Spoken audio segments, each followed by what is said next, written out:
Good morning. It's the 26th day of January 2022. I am Xpbtv, and here with me is Ahana Promise. Welcome to our daily newspaper recap. We'll be going straight up to the Vanguard newspaper.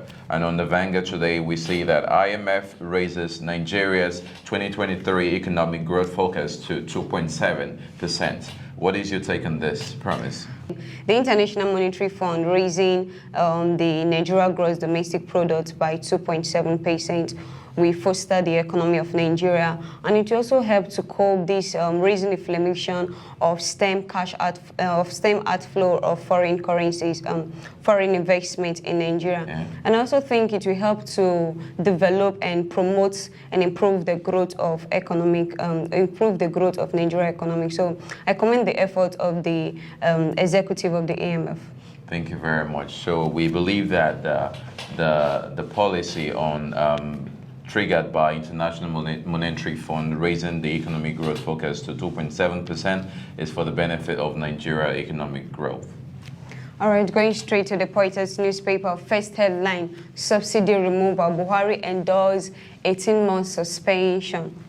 God's promise, the sitting president, His Excellency President Muhammadu Buhari, has endorsed the removal of soil subsidy by 18-month suspension. What's your opinion to this move? It's a good one. Yesterday, the Minister of State Petroleum Resources, Mr. Timi Press Silva, disclosed that the federal government, which was represented by the president, actually proposed an 18-month extension of the removal of fuel subsidy. He noted that the president took into cognizance the economic situation, and he said that he would not want decisions that would really be detrimental to Nigerian citizens, and that is what necessitated that extension. He now went further to say that his proposition is to the National Assembly, so it's up to the National Assembly now to look into it and pass it forward for amendments.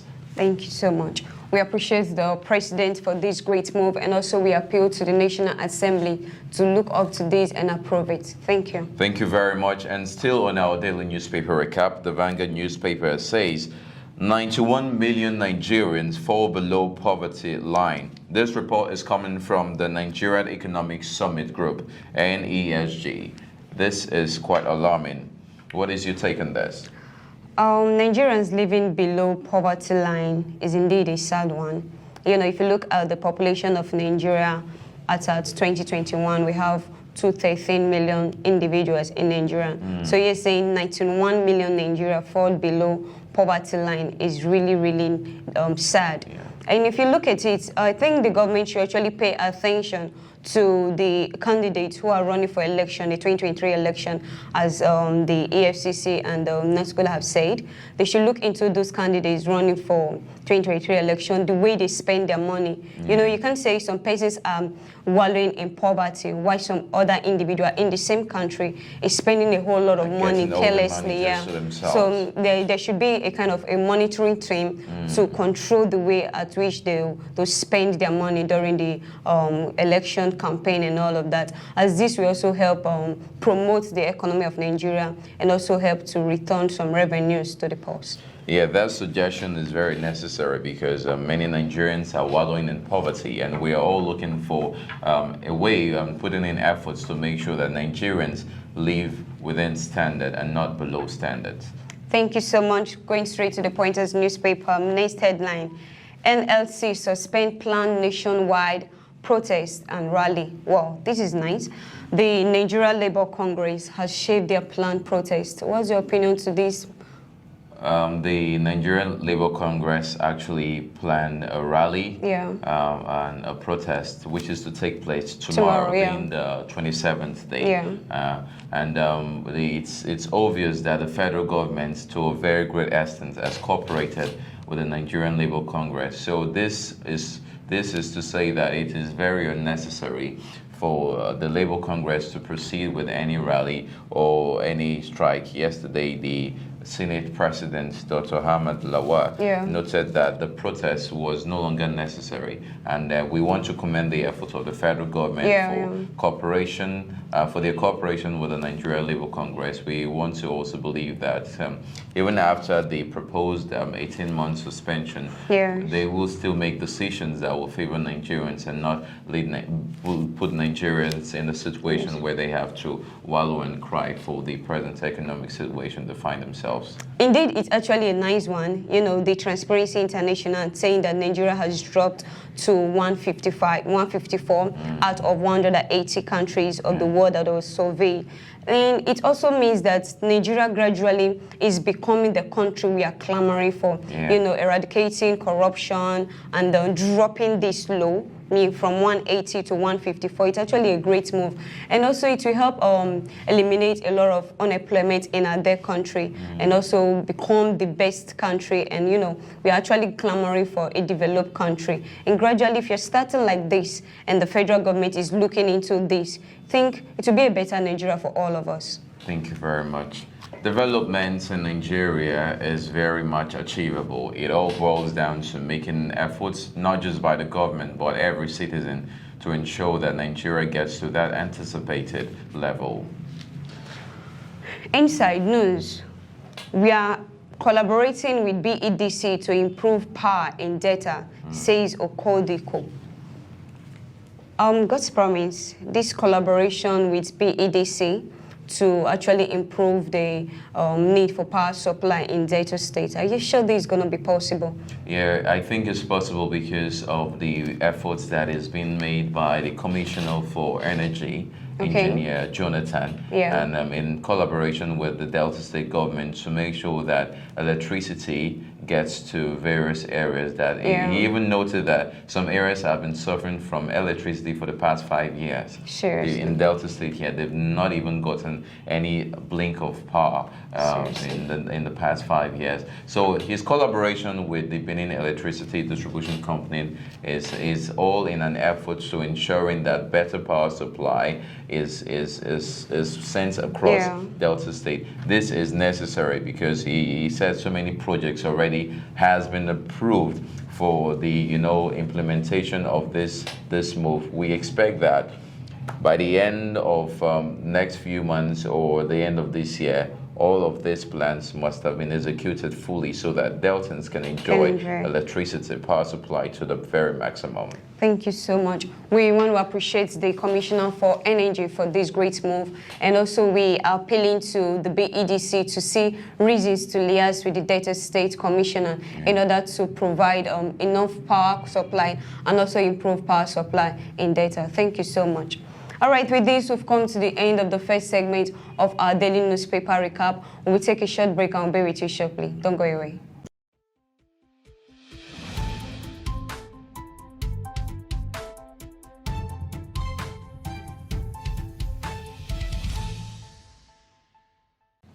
Hey there, have you heard of Xpbtv Limited? Well, I'm here to tell you about it. Xpbtv Limited is a real estate company and an educational-based media company that is here to serve you better in terms of property management and property supervision. We also sell lands at very affordable prices. We are also into media. I believe you want to know more about Xpbtv Limited. I want you to kindly visit www.xpbtv.com. All right, viewers, welcome back from that very short break. We're still on our newspaper review and we're going to the back page of our individual newspapers. And I'm still on sports. Eguavoen admits mistake. So what mistake is Eguavoen admitting to? From his words yesterday that he said his mistake was leaving Chidera Ejoku out of the squad that lost to the well-organized Tunisia defense during the match on Sunday. And he also said that he took full responsibility of whatsoever happened to the Super Eagles of Nigeria against the Carthage Eagles of Tunisia. He took full responsibility of what, I mean, you know, if he had put, what's it called, if he has added Chidera to the squad that played with the Tunisia defense, it would have been a good match and maybe maybe the Super Eagles will have qualified from the match. And also he said in his statement that he's not backing off from whatsoever that the Super Eagles have kind of experienced during this tournament. And this actually shows that he's actually a good leader. You know, it's not all leaders that will admit the fact that they are wrong and let me adjust. So I appreciate his effort. Thank you very much. Taking full responsibility for mistakes made is one identification of a very true leader. Eguavon has just displayed that. We want to believe that subsequent matches he will do better. Mistakes prompt better results in this case. COVID-19 recovery. 1,628 poor, vulnerable debtor households to benefit.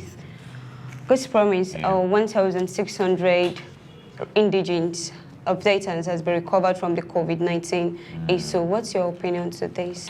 Yesterday, the Delta State Ministry of Women Affairs, Community and Social Development, Mrs. Agas at Kwale, stated that no fewer than 1,628 Deltan indigents are going to benefit from the COVID-19 impact relief. This initiative was attracted by the Delta State government, recognizing the fact that the COVID-19 pandemic had an impact on Deltans. And this initiative was brought as a result of the World Bank support for countries who actually suffered from COVID-19 impact. So this is a welcome development. The fact that Delta State governments, the federal government as a whole recognizes that Nigerians suffered from COVID-19 and let's support them. It's a welcome development. Thank you.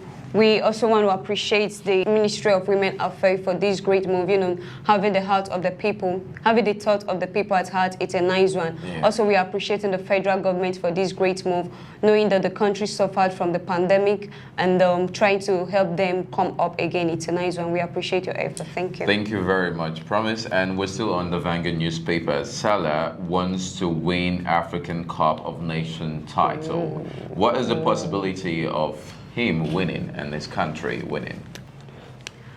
Indeed, it's actually a nice one, you know, him having high hope and also believing in himself, the kind of self-confidence, despite the fact that he lost to Nigeria in the group stage. His meeting with the Ivory Coast today in the match is actually reassuring himself that, yes, I must have lost out, but I think I still have something to put in place, you know, noting my mistake, where I missed it, and actually bouncing back to actually win these people. So it's a way of how will I put it, it's a way of believing himself and putting his best to work in this, putting his best to work in the match that is coming for today. So I commend his effort, and it also means that he's ready for the progress to the final stage. So it's nice one. It can be optimistic. I like that confidence. It reminds me of Guinea-Bissau before Nigerian match. Yeah. And the confidence that they had and the results of it. But anyways, we believe that the outcome of the match will be productive for them. Alongside their confidence, their match today will be by 5 p.m.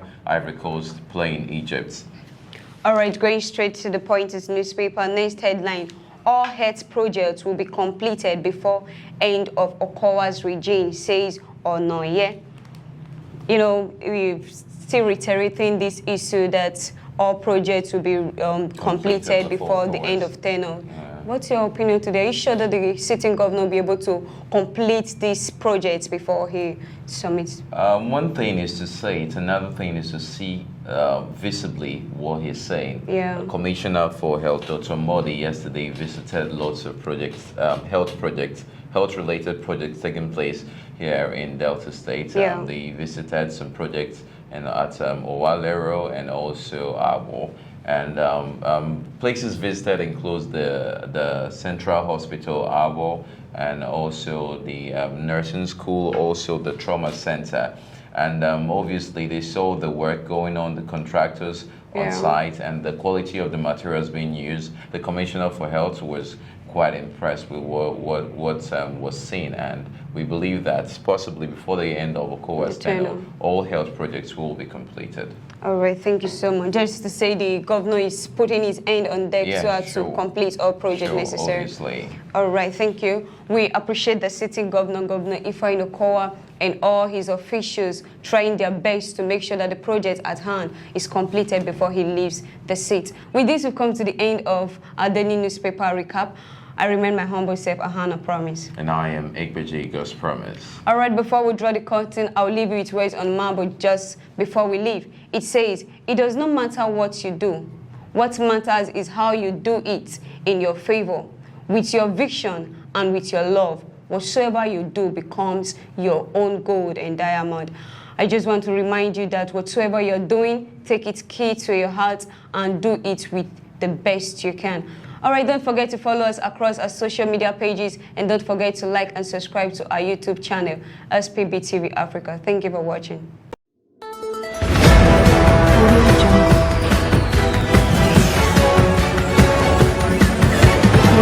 Xpbtv, sharing educative and reliable news.